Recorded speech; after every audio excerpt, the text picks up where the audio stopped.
Bismillahirrahmanirrahim. Assalamualaikum warahmatullahi wabarakatuh. Alhamdulillahil wahidil qahar, al-azizil ghaffar, mukawwiril laili 'alan nahar. Asyhadu an la ilaha illallah wa asyhadu anna Muhammadan 'abduhu wa rasuluh. Allahumma salli wa sallim wa barik ala nabiyyina Muhammad wa ala alihi wa ashabihi ajma'in. Amma ba'du. Allahumma aftah qulubana wa alhimna rushdana wahdina ila siratikal mustaqim. Jamaah yang dirahmati Allah Subhanahu wa taala, kita masih melanjutkan tema tentang jual beli. Tema kita malam ini adalah tentang makna al-qabd. Apa yang dimaksud dengan qabd itu? Dalam proses transaksi jual beli itu harus ada al-qabd. Qabd itu adalah serah terima. Al-qabdu fil aqari yakunu bitakhliyati bainahu wa baina man intaqala milkuhu ilaihi ala wajhin yatamakkanu ma'ahu minal intifa'. Al-qabdu dalam barang yang tetap seperti rumah, seperti tanah, itu dengan berpindahnya kepemilikan, dalam arti setelah terima itu pembeli sudah bisa memanfaatkan apa yang dia beli. Ketika pembeli itu belum bisa memanfaatkan apa yang dia beli, berarti belum ada qabd, belum ada serah terima. Kalau transaksi itu lewat notaris misalnya, maka ketika sudah keluar surat jual beli dari notaris, berarti itu sudah disebut al-qabdu. Ketika seorang pembeli belum bisa memanfaatkan apa yang dia beli, berarti belum al-qabd, ya, belum al-qabd. Nah, sekarang ada yang begini, tak tuku sawahmu, ya, jadi sekarang ini misalnya sawah itu masih dikontrak orang, atau tambak itu masih dikontrak, ya, tapi kontraknya itu masih 2 tahun lagi gitu. Nah, sekarang itu sudah dibeli, ya, boleh nggak transaksi seperti itu? Mestinya transaksi seperti itu begini solusinya. Jadi dia tetap transaksinya sekarang, urusan kontrakan yang masih sisa, kontrakan yang masih sisa itu biar diurusi oleh yang menjual. Aku gak mau tanggung jawab urusan yang ngontrak itu. Sementing rumah sampean, sawah sampean, tambak sampean, iku satuku saiki. Kecuali kalau begini, tapi jek ono iwake ngenteni ya telung-telung ulan kas. Kalau sekarang dipanen belum gede ikannya itu, ya. Nah, itu berarti ada syarat yang diajukan oleh orang penjual kepada pembeli. Yes, apa-apa wis. Aku sabar ngenteni telung ulan. Nah, berarti qabdunya bayarnya sekarang. Tapi qabdunya itu adalah 3 bulan yang akan datang, ketika sudah dipanen ikannya itu atau padinya itu qabdunya. Meskipun sekarang sudah dibayar, meskipun sudah dibayar. Wal qabdu fima yumkin naqluhu kat ta'ami was thiyabi wal hayawan yakunu ala an-nahwi al-ati. Adapun makna al-qabd untuk barang-barang yang bisa dipindahkan seperti makanan, pakaian, binatang dan seterusnya, maka bisa dengan cara seperti ini. Kalau makanan, bahan makanan misalnya bisa dengan ditakar, ya, atau ditimbang, atau jazab seperti kemarin, ya. Atau yang selanjutnya yarji'u ilal urfi fi ma ada dzalika, bisa dikembalikan kepada uruf atau kebiasaan masyarakat di daerah itu. Ada yang dengan ditimbang, ada yang dengan diukur, ya. Misalnya beli kain, ya. Pada saat diukur, ya, diserahkan itu al-qabd. Kalau beli rambutan, ya, setelah dikilo, ya, diserahkan itu al-qabd. Ya. Atau dikembalikan kepada uruf. Biasanya uruf itu bagaimana? Misalnya ada uruf, ada satu kebiasaan di satu daerah, transaksi itu bisa diaplikasikan, ya, itu setelah 2 bulan misalnya, ya. Jadi kalau akadnya bulan Desember, maka pindahnya kepemilikan itu secara adat biasanya 2 bulan berikutnya. Berarti al-qabdu dalam hal ini adalah sesuai dengan adat, ya, dan itu tidak masalah. Dalam hadis yang diriwayatkan oleh Utsman bin Affan, ya, annahu qala idza sammaital kaila fakil. Kalau barang yang kamu beli itu bisa ditimbang, ya timbangan. Kalau bisa diukur, ya diukur. Kalau bisa dikilo, ya dikilo. Kalau bisa ditakar, ya ditakar. Nah, artinya, ya, kalau memang memungkinkan kita untuk menimbang barang itu, ya silakan ditimbang. Kalau memungkinkan untuk ditakar, ya ditakar, ya. Karena ada yang jual beli itu secara jazab seperti yang kemarin kita bahas. Kebiasaan masyarakat itu nggak pakai takaran, nggak pakai timbangan, ya sak tempo itu tukun. Nah, itu namanya jazab, ya.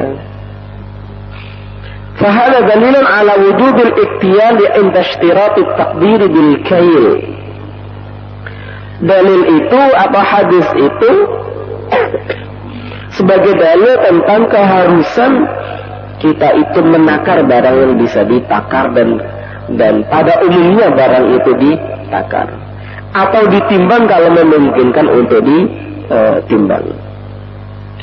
Wa dalil wujubin naqli min makanihi, adapun jenis qabdu yang lain selain ditimbang dan ditakar adalah dipindah dari satu tempat ke tempat yang lain.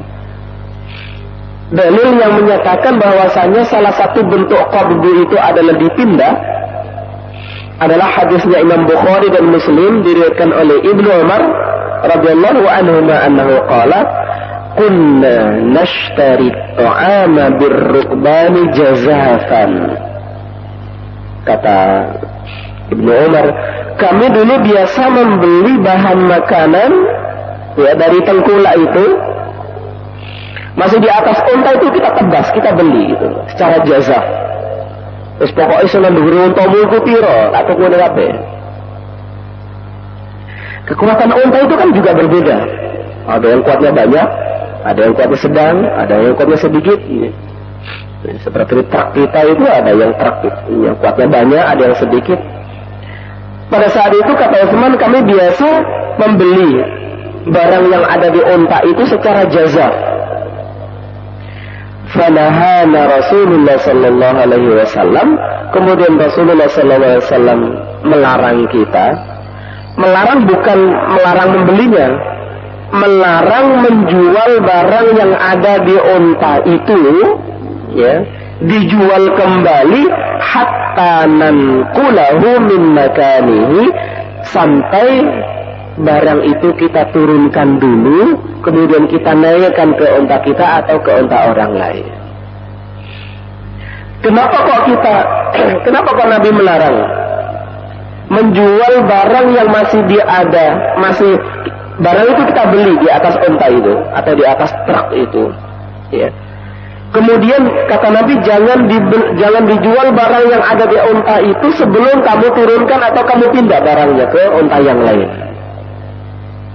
Kalau sudah diturunkan, kalau sudah dipindah ke unta yang lain, nah baru kemudian boleh dijual atau transaksi kepada orang lain. Karena ketika belum diturunkan, belum dipindahkan, itu belum qabd gitu. Dan Nabi melarang kita itu menjual barang yang belum kita terima. Ya, barang yang belum kita terima. Meskipun untuk sekarang tidak seperti itu kali ya. Terimanya ada, fakturnya ada gitu. Truknya itu yang memuat. Tapi fakturnya sudah ada.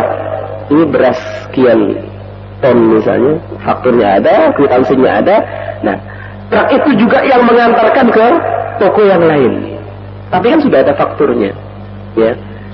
Sehingga kalau ada apa-apa, pembeli ini ya bertanggung jawab terhadap kerusakan barang, kekurangan timbangannya, dan seterusnya.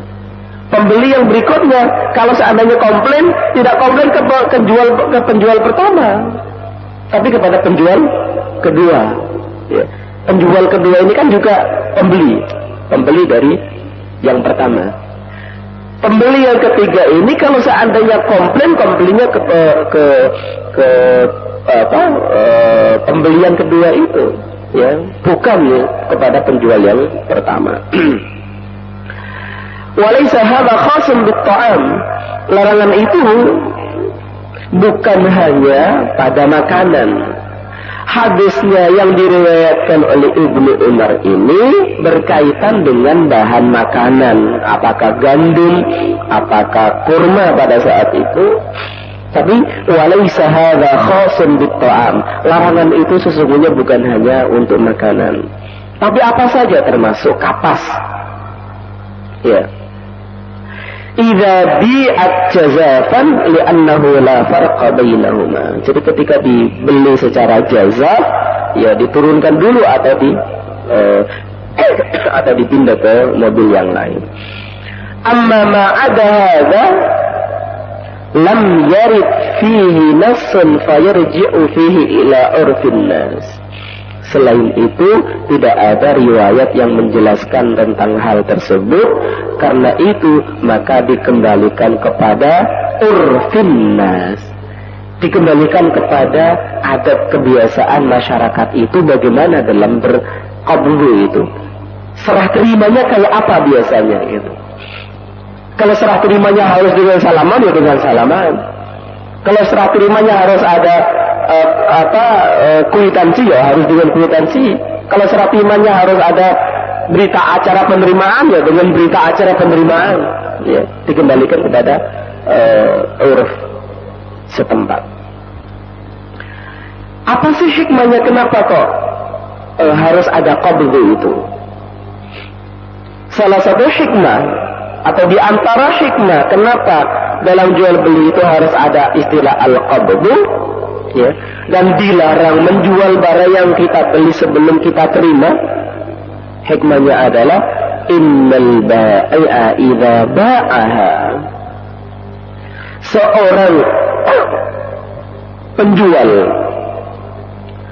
ya, yang tadinya pembeli pengkulak, seandainya dia itu menjual barangnya lagi ke orang lain, lam yaqbidha al-mushtari fa innaha tabqa fi dhamanihi. Jadi kalau ada penjual menjual barangnya kepada pembeli, maka sebelum ada serah terima, maka zaman atau tanggungannya itu masih ada pada penjual al-bai'. Sama beli sepeda, Ya, sebenarnya beda. Loh, ternyata sepeda itu belum sampai terima kalau rusak.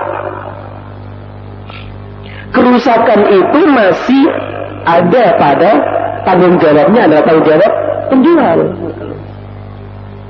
Ya, jadi sebelum diterima itu tanggung jawabnya masih ada pada penjual. Nah, meskipun sekarang banyak istilah beli televisi, HP atau apa, garansi setahun. Jadi selama setahun itu kan kita masih punya rentang waktu, seandainya ada kerusakan masih ada waktu untuk mengembalikan atau bagaimana caranya ya. Yang penting kita jangan dirugikan gitu.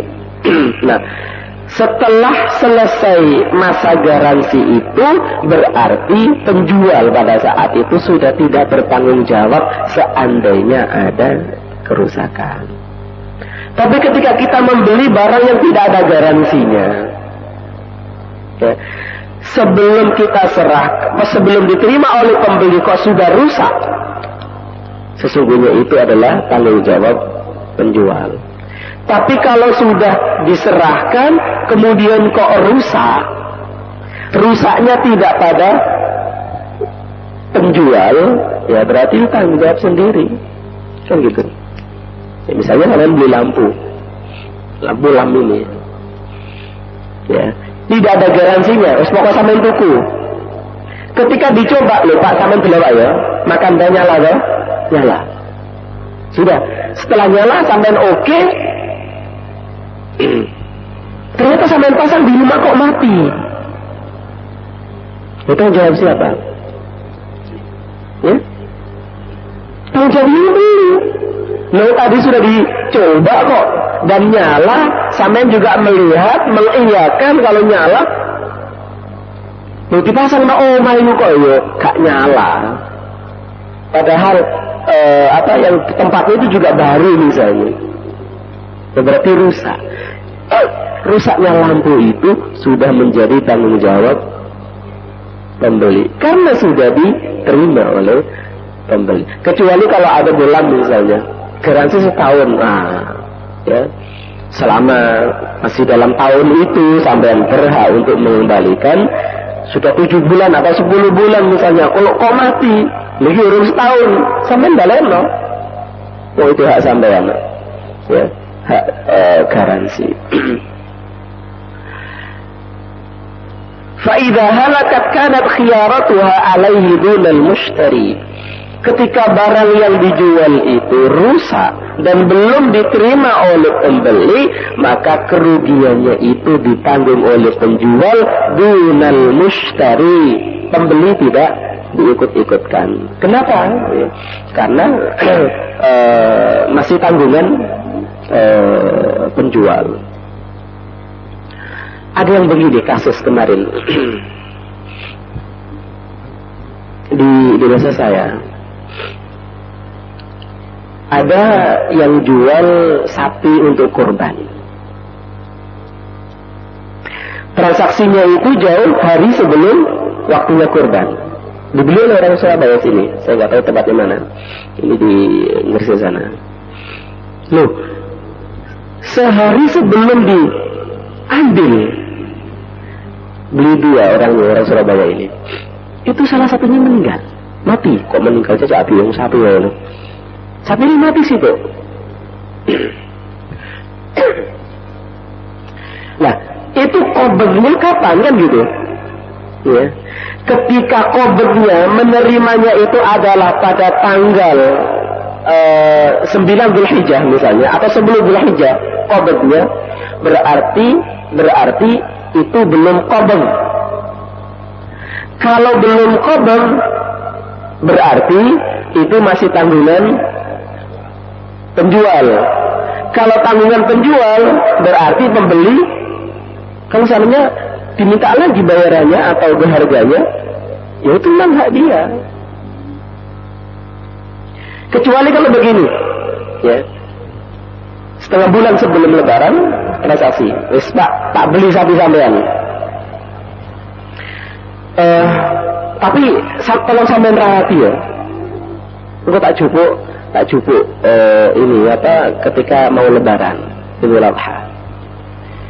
Si penjual bilang, pokoknya kok begitu saiki loh Pak ya, penerima ini saiki. Gue udah ana si apa-apa, saya ini cuma ngangon tok. Saya cuma ngasih makan minum sapi ini. Kalau ada apa-apa, aku gak ada tanggung jawab. Ya. Nah, ketika penjual ngomong kalau ada apa-apa ya, ada apa-apa maksudnya dia mati atau apa, dia bertanggung jawab. Dan pembeli mengatakan tidak apa-apa wis. Nah, berarti kodenya ya pada saat tadi itu 2 minggu sebelum Eid itu. Seandainya mati sapi itu, ya sudah, berarti itu resiko pembeli, ya, resiko pembeli. Nah, karena sapi yang tadi saya ceritakan pada Idul Adha kemarin itu, karena kodenya itu adalah sehari sebelum Idul Adha, maka pembelinya ya nggak mau, penjualnya ya pembelinya ya nggak mau bertanggung jawab loh. Aku kan tuku sapi urip, ya. Nah sebelum saya terima kok mati, ya berarti itu bukan tanggung jawab saya, tanggung jawab sampean. Tapi keserimpet, ya apakah keserimpet talinya nyangkut apa yang penting ya sebelum diserah terimakan kok mati, ya berarti tanggung jawabnya pembeli. Itu hikmah kenapa kok harus ada istilah al-qabdu itu. Jadi sampean ketika membeli barang seperti itu, sampean tegaskan ini qabdnya kapan. Ya, kalau sampean menjual juga ini qabdnya kapan. Sehingga kalau ada apa-apa, itu risiko tahu, masing-masing tahu risikonya. Ya, kayak tadi itu. Ketika nggak ngerti qabd dan seterusnya, ya kekiran dia. Terus sampean ini bayari aku kok. Berarti kan ya wis aku ini mengerawati tok. Nah, ketika mati seperti ini ya itu tanggung jawab sampean. Kan gitu. Kalau nggak ngerti, ya. Jadi harus ada kepahaman tentang hal tersebut. Sekarang selanjutnya al-ishhad ala aqdil bai'. Saksi di dalam akad jual beli, khususnya jual beli transaksi besar nih. Kalau cuma beli minyak wangi barang yang nggak perlu saksi, ya, beli sendal nggak perlu saksi. Tapi kalau beli pabrik, beli sawah, beli apa gitu ya, tanah ya perlu saksi. Amarallahu bil ishhadi ala aqdil bai' faqala. Allah memerintahkan ada satu kesaksian pada saat akad jual beli dalam surat Al-Baqarah 282. Allah berfirman, A'udzubillahi minasyaitonir rajim, wa ashhidu idza tabaya'tum wa la yudharra katibu wa la syahid. Ya. Ketika kalian itu melakukan transaksi jual beli, maka hendaknya engkau buat ada saksi. Siapa saksinya? Wala yudharra katibu wala syahid. Dan seorang yang menulis, sekretaris dan saksi itu jangan sampai dibebani. Dalam arti kalau ada hal-hal yang tidak mengenakan, jangan ditimpakan kepada saksi, jangan ditimpakan kepada penulis atau sekretaris lah, ya. Dan mungkin kalau bahasa kita sekarang katib itu ya notaris itu. Notaris kan menulis satu transaksi gitu, bahwasanya pabrik ini dijual oleh fulan ya kepada fulan dengan harga sekian. Itu kan yang nulis itu kan notaris. Ya, nanti ada surat jual belinya.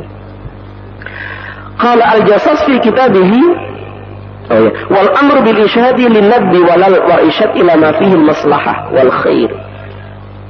Perintah di dalam ayat ini adalah perintah sunnah, karena ada satu maslahah di situ. Jadi kalau ada saksi, ya, satu saat saksi itu dibutuhkan. Benar tak sawah ini dulu pernah dijual atau dibeli orang itu, kamu saksinya. Oh iya, saya menyaksikan bahwasanya sawah itu dibeli oleh fulan. Walaisa lil wujubi, perintah dalam ayat itu bukan untuk suatu kewajiban. Artinya tidak harus setiap transaksi jual beli itu harus ada saksi, tidak.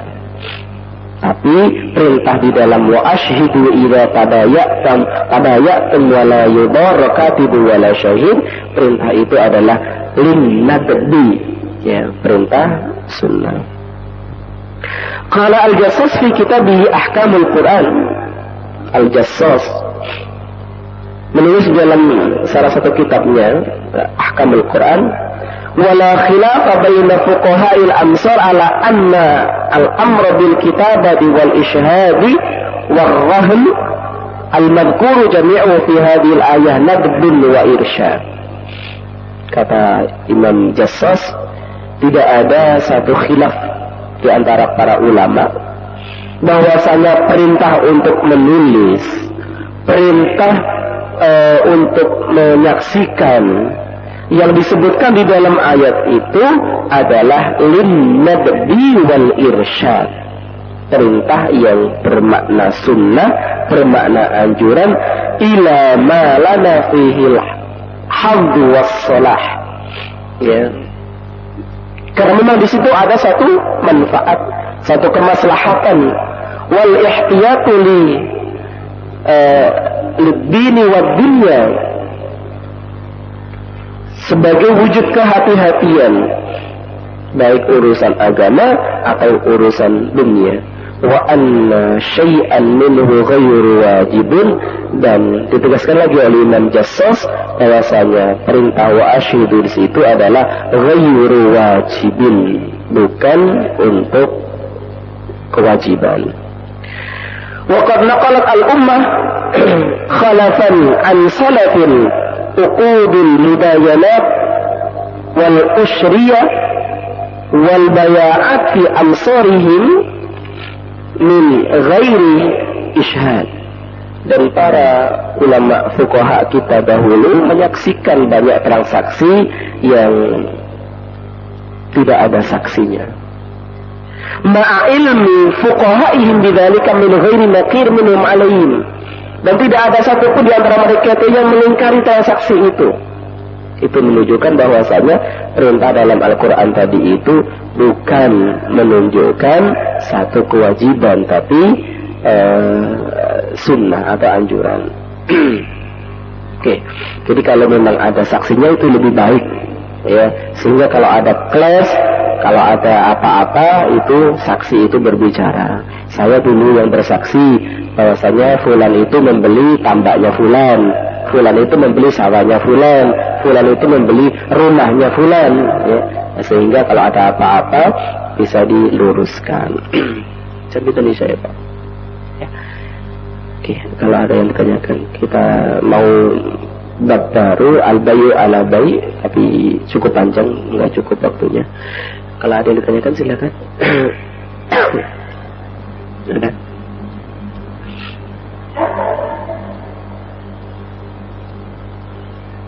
Bentar. Ya, monggo.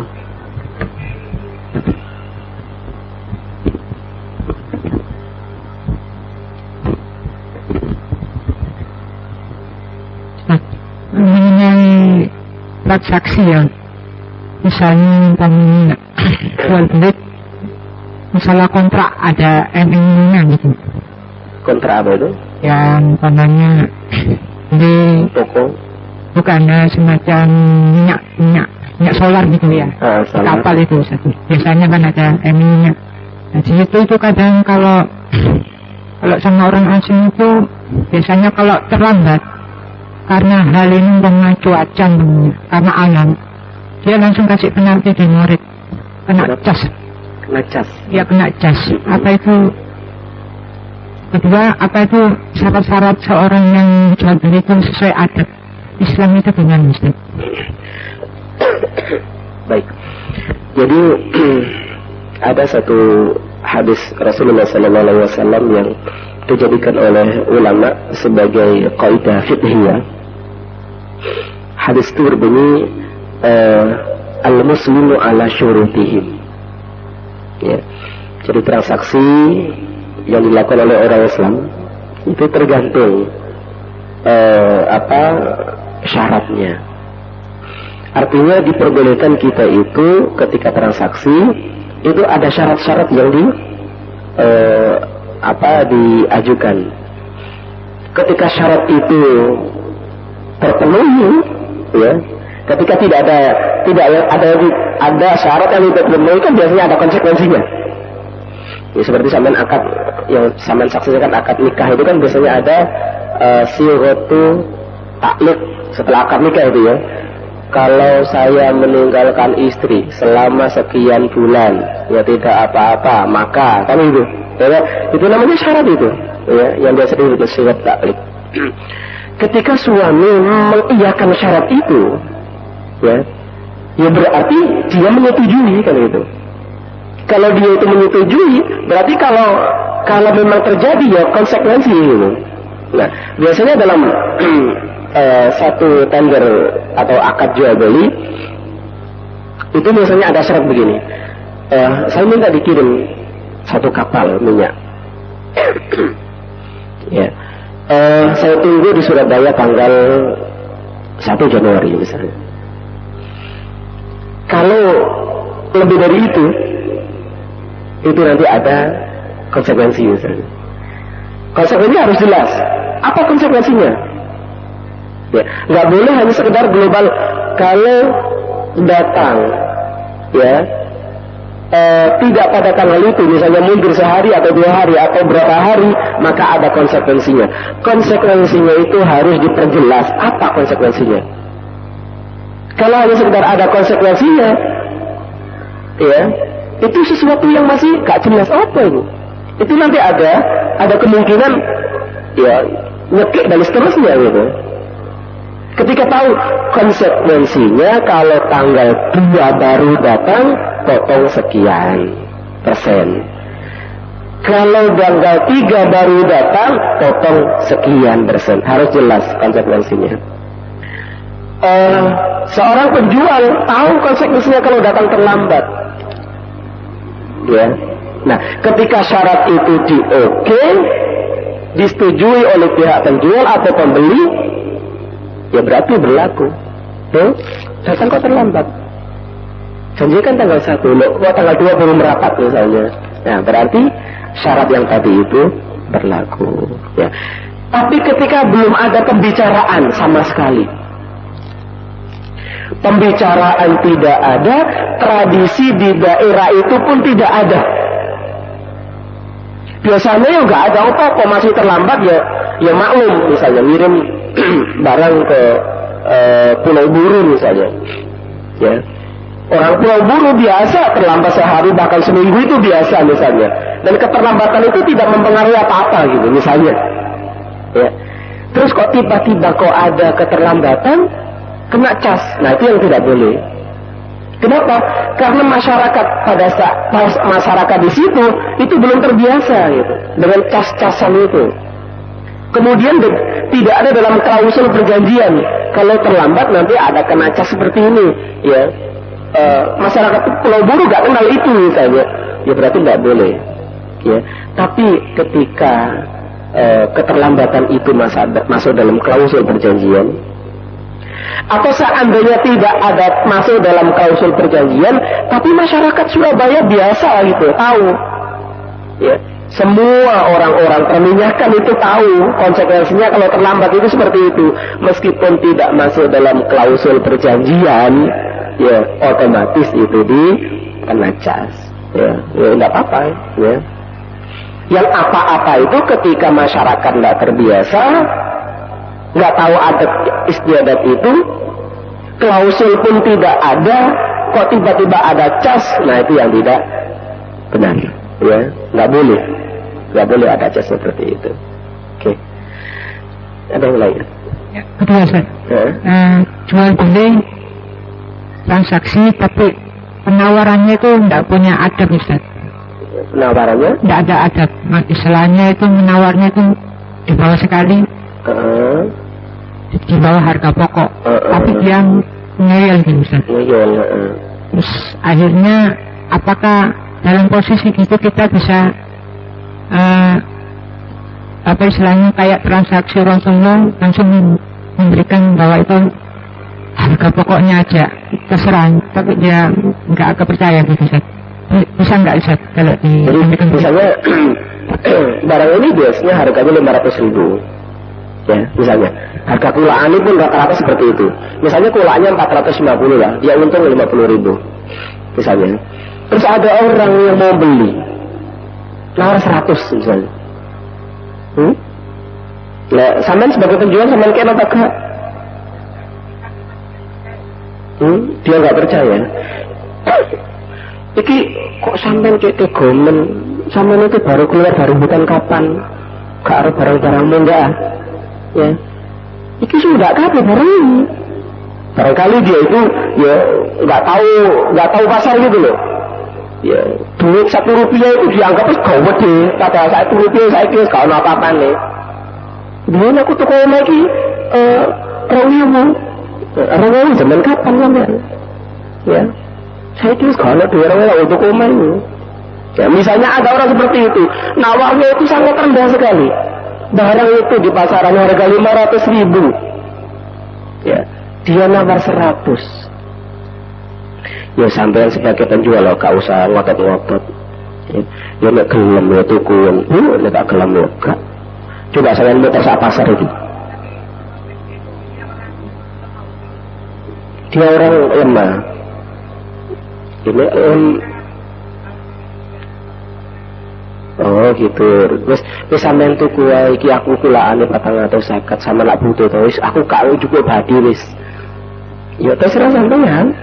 Sama kan juga untung tadi, ya. Atau boleh sampean sakno, terus aja tuku terus gawe naik. Ya, terserah sampean itu barang sampean kok. Ya, barang sampean. Ini mulai yang 100 ya.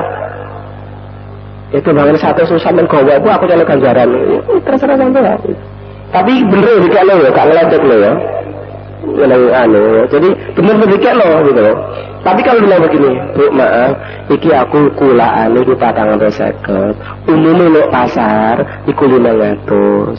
Nah, sampean butuh tenanan barang iki, ya kok gak ana duit 500. Wis sampean ganti aku kulake sakmene. Enggak mau. Ya wis. Wis dikai ngerti ngene ora gelem ya wis. Wis sampean galai nang